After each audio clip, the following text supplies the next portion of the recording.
Comptez 6 mois d'attente au mieux. Les 19 salariés de cette entreprise de plomberie-chauffagerie enchaînent les chantiers. En un an, le carnet de commandes a doublé. Vu que les gens ne dépensent plus leur argent dans les voyages, la culture, les restaurants, et qui vivent aussi un petit peu plus chez eux, c'est de mettre cet argent dans la rénovation de leur habitat pour l'améliorer. Seulement, quasi impossible de recruter et de se développer. La pénurie de main-d'œuvre se conjugue à cette hausse des demandes de travaux. On ne trouve personne. Donc nous, on axe plus sur la formation des jeunes et tout. Mais bon, malgré tout, il nous faut aussi des renforts. Et les renforts, à l'heure actuelle, sont très compliqués à trouver. Alors il y a quelques intérimaires qui sont pas mal, mais qui sont pris tout de suite. Et après, derrière, on nous envoie vraiment des gens qui ne sont même pas du bâtiment.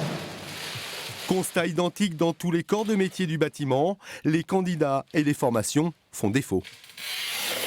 Pour trouver des carrières, ça devient pas évident du tout parce que au niveau de l'apprentissage sur la région de Limoges, il n'y a plus de formation, il n'y a plus rien. Donc c'est vraiment très rare de trouver des carrières de nos jours.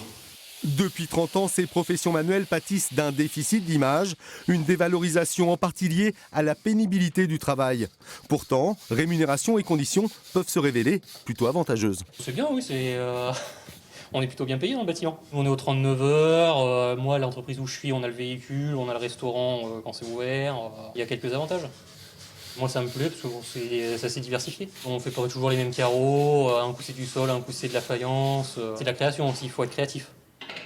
Selon la CAPEB, le syndicat des professions du bâtiment, en 10 ans, la Haute-Vienne a perdu près d'1 millier d'artisans.